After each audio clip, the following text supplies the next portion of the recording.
just wanted to ask, about the recordings, so you recorded the sounds that were produced to the echolocation in the instrument from the whales, the sounds we were hearing. Because I just wondered if, when you're recording the sounds that the whales were making, for instance, if you noticed any, I don't know, changes, or I don't know if you could tell if there were any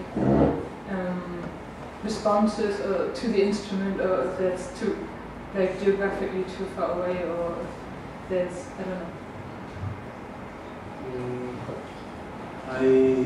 I hope I understand the question.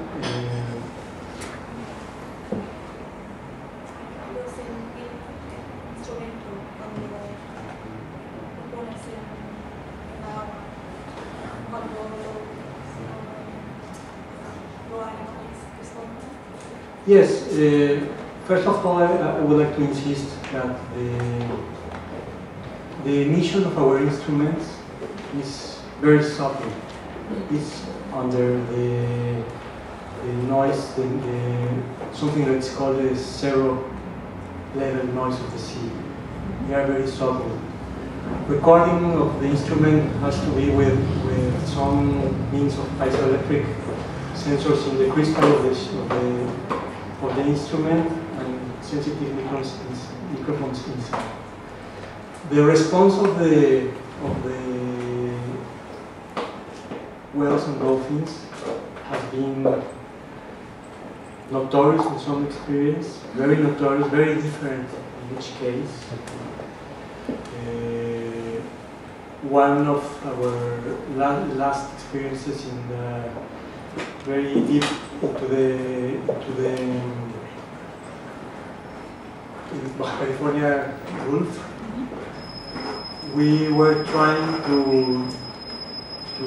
receive their signals and to respond to their expressions in a very subtle way. We were very concentrated doing that about a couple of hours. It was a night of new moon. It was absolutely dark. The ship was in derivation with the motors off.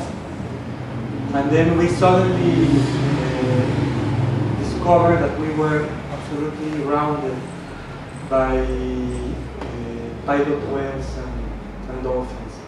There are some other experiences where dolphins are very inquisitive.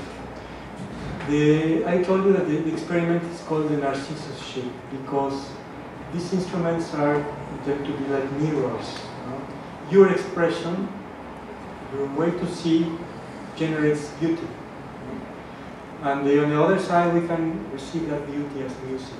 We have not more pretensions of communication that kind of. If something happens between us in an aesthetical field and sustained in an aspect of respect and freedom, is communication for us. Even observation is communication for us. Then we have responses. No, the experiment is not putting something and waiting to somebody to react. It's not so direct. There are long stays in the places and a long and silent concentration of intention, because we absolutely combined. I talk in plural because we are in a team. We are around 10 friends that work together, and we are sure that the whales and dolphins are very sensitive to intention and to what kind of presence you have. I don't know if I'm responding or I'm extending very much. Yeah, I don't think the mic's going to pass back, but if you want to shout, and then we'll try and convey, and maybe Claudia can translate if there are any problems. Thank you very much for the presentation. My question is there a reason for which you use quartz? Two. Is there a reason for using quartz? Guzik. ¿Hay alguna razón para Sí. hacer paso? Or have you tested other minerals? Or is there No, there is a anything reason. special? There is a specific reason. The reason is that quartz is the nature of quartz is reflective and resonant in a very wide range of spectrum, in light and in sound. It's the nature of quartz is vibration. Even our clocks has a piece of quartz inside. And using it in a passive way, it's an object that has brightness. And the general characteristic of the instrument, the strings, the shape, and the possibility of dolphin, for example, to look at it, it converts the instrument in a shine object. We suppose that. Luminous. I just wanted to ask Mark for some thoughts, because we had some experiences up in the Moray Firth about the code of conduct of disturbing dolphins and what you can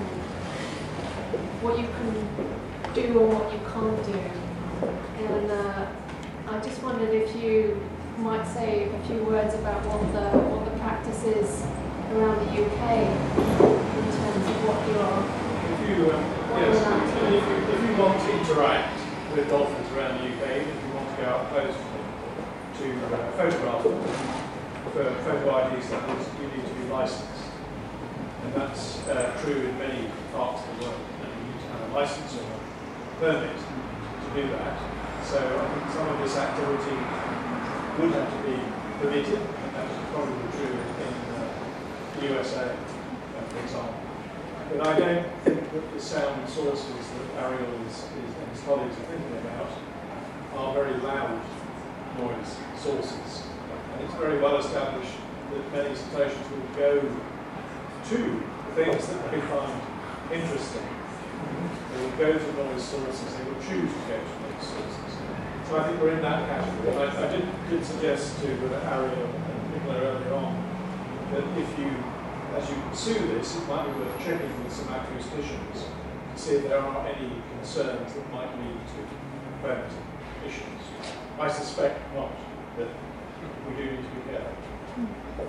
I think we all found it rather reassuring, actually, how much everyone kept to the code of conduct. So when we encountered the dolphins, we could, if they stayed with us, that was fine, but if they went away, we couldn't chase them. I thought that was really good and reassuring, actually, the respect that was being shown for them. I think there are laws in the UK as well about not disturbing, and they don't get invoked very often.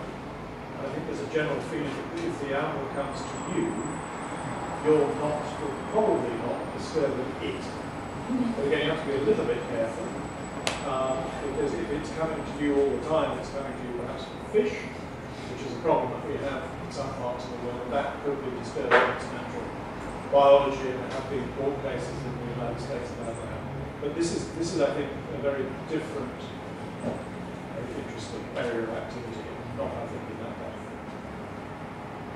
Thank you. Is there? Yes, Scott. You said so. You say you're creating this instrument for the animals to play, and partner or accidentally play, and it's for them. You talk about being very humble instruments to offer to them. Are you wanting them to enjoy the music that's produced, or is the interaction enough, or do you have another? Is there something else you want the whales and dolphins to get out of it? Well, I am looking for cross sites with them, for a kind of recognition in between. No? I believe we are in a very complex sharing of this planet. No? We are in a very complex situation. No? I agree absolutely on the idea of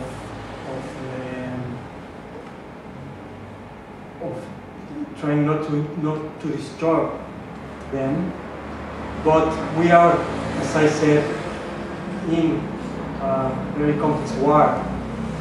Then to go with a very subtle white flag to find them could be an idea. And it's basically, I don't know if we are trying to make them enjoy. Maybe it's a simple thing that has to be with recognition, you know, with finding maybe a thread of an aesthetic base that can construct during the time in that context to construct something that will happen. You know? Maybe something happened that we can recognize as an aesthetical approach, you know? And the attitude shows us that.